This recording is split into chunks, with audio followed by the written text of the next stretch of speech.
Hello, I am the art teacher and welcome to my art studio. Ta-da! And today I'm going to go and teach something in origami. I know it's a surprise for a lot of you, right? Not really. I'm going to teach you something that I actually have right here. An origami flapping bird. That's one of my signature pictures there. So I'm going to get right to it. And like always, talk about the elements of art. Ooh, have some noise outside. Get a little closer, and there we go. Elements of art. And in the elements of art with origami, I noticed there's line, shape, and form. You can have these others in there if you're doing something else with it. But if you just have a simple piece of paper, line, shape, and form is what you're going to be looking at. And for the principles of design, you're going to probably look at maybe balance or contrast when there's a difference between the elements of art. And again, depending what you do with it, you might have emphasis, movement, pattern, rhythm, or unity. So today I am going to teach the flapping bird, and I got this diagram from origami-fun.com. origami-fun.com. It's there for anybody to print out. It's a good website. You guys should visit it to see all the things that they have in there. Now, this diagram here, I am going to go a little bit different, but if you do it the way I'm showing you, and then you get this diagram, I think you're going to be able to get it pretty good. Plus, there's other videos and other diagrams out there on how to make a flapping bird. So, let me go over here. I have an 8.5-inch piece of paper, copy paper. So let me zoom out a little bit. So this is what you do. To make a flapping bird, you first make a square base. And this is how you make a square base. Turn it like a diamond. And remember, at any time you can stop or pause the video to catch up to each of the folds. Take the bottom point, match it to the top point, and take one hand, put it on the top to hold it, take your pointer finger, come down, off to the right, go back to the center, off to the left. And you should have a nice triangle with the points, all points looking nice and crisp. Okay, open it up. You have a valley fold here. On the other side, it's a mountain fold. It's either going to be a valley or a mountain fold. Valley folds go down, mountain folds go up. Turn it a quarter turn. Take the bottom point to the top, just like you did before. One hand holds it while the other with the pointer finger comes right down to the middle, off to the right, go back to the middle, off to the left. And when you open this up, you should have 4 valley folds, or 2 if you want to take the vertical and the horizontal. And you can also spin it like a top, which makes a nice spinner. If you put an arrow there, you can use it for a game. Okay, now I'm going to take this model, turn it over. Now there are mountain folds. They all come up like mountains. At this time, you're going to do a door fold, where you close it like a door, match it up really well, match up all the corners first, and again, one hand holds it while the pointer finger comes down, go up, go back to the center, go down. You open this up, you have a valley fold here. Turn it a quarter turn, then you take the sides, go back over here like a book fold.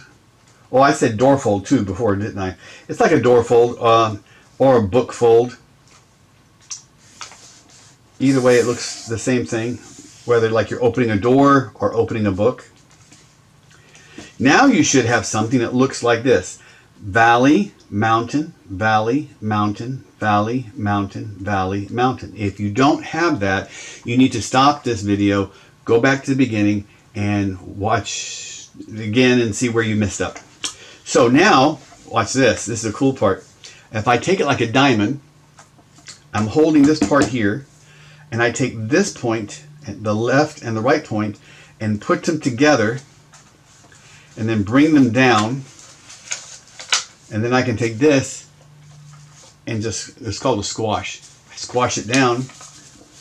Look at this. That's called a square base. It's a square, but it's a base to do something else. Interesting. If you ever get involved with other origami models and someone says, hey, make a square base, and if you know how to do this, you could do it pretty easily instead of going through all these steps one by one, having someone teach you. Now the next thing to do here is I'm going to make something called a bird base. So I'm going to zoom in just a little bit so you can see a little better. There we go. So this is the open end. This is the closed end. So with the open end, I'm going to take these raw edges of paper here. They're raw edges. This is the folded edge. So I'm going to take the raw edges, 2 raw edges, see right there, 1, 2. It's this one little flap. And I'm going to match it to the center line by using both hands and creasing it like that. I must apologize for my hands being a little dirty. I've been doing some painting, so I tried to get the paint off, but it's still in there pretty good. Anyway, I'm now going to take the other side and do the same thing.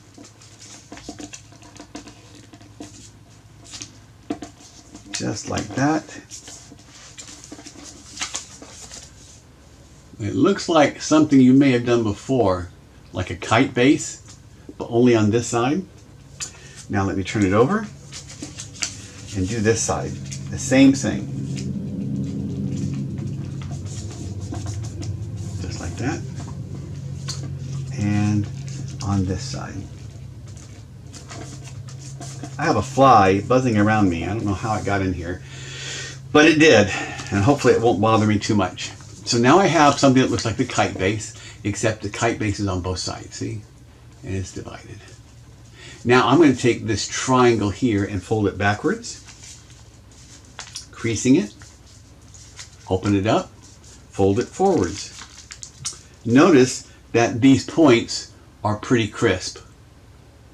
Okay? Now, once I've got that done, I'm going to open this flap, the left flap and the right flap, and take one layer of paper only, lift it up. Now when you lift this up, I'm going to show you the side view. See how this triangle stays flat? So when I lift this up, this triangle stays flat, and when I lift it up, I'm going to keep going, keep going, keep going.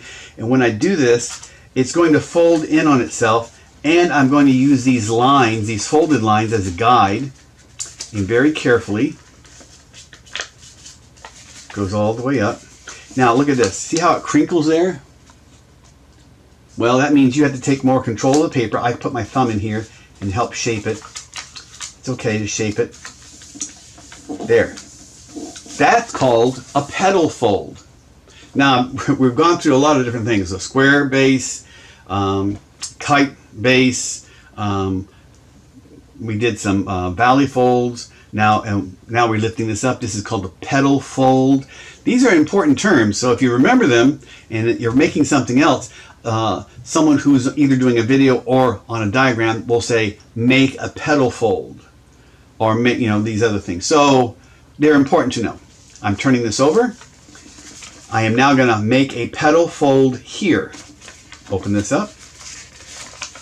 Same thing. Look at this. I did 2 petal folds. Now I have a bird base. This is what a bird base looks like. The reason they call it a bird base is because from this base you can make a lot of different birds. Plus you can make a lot of different things too from this base. Now I'm going to show you this really cool thing. I'm going to take the right flap, open it up. I'm going to take this bottom flap. I am not going to go all the way to the top. I'm not going to do that. I'm actually going to go a little less. a little less, and then crease it. So let me show you up here. See how there's a line right there? There's space. It should be equal on the same, and that line should go right to the center line there. Great.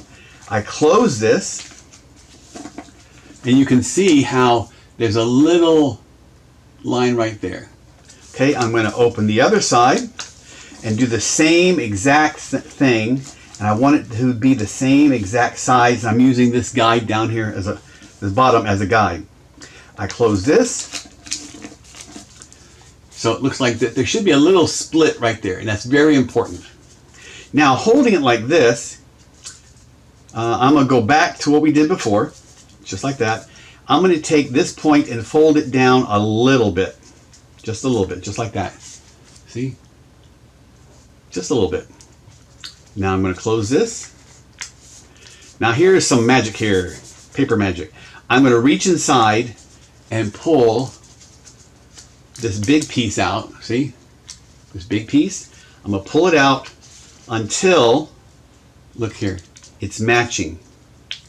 See, now that's not matching there, is it? Oh, sorry. That's not matching. So I'm going to back it up some right there. That's matching. Do the same thing on the other side. Just like that. And I'm going to reach inside of here and pull that little triangle out. Just like that. And now I've got a bird. Now to make this flapping bird actually flap, watch what I do. I'm going to hold it right here on where this wing line and in the middle of the neck, that's where I'm going to hold it, right here. I'm not going to hold it down here. I'm going to hold it right there. Then I'm going to do a soft fold from the neck to the bottom. A soft fold. And a soft fold down here. Now here's the folding here's the flapping mechanism right there. If I pull the tail, look what happens. If I pull it gently, it pulls this paper close. See? That's the flapping mechanism. So if I hold it here and take the tail, look at that. Flapping. You can flap it fast. Oh, look, it's a hummingbird. But you can't pull this too hard, because if you do, you'll tear it right back here. So just be careful. You can only pull it so far. And there you have the flapping bird. Awesome. Well, that's it for today. Hope you enjoyed it. And by the way, if you make something like this and you flap it and you give it to someone, make sure they know how to flap it too. Because a lot of times they'll pull it too hard and you'll get a wing that does this. And they say, my bird's not working right. That's when you have to go back. So no, you got to hold it here. But once you give it to someone, that's what these are made for. To give them away and make people smile. Okay, that's it for me. And I will see you guys later.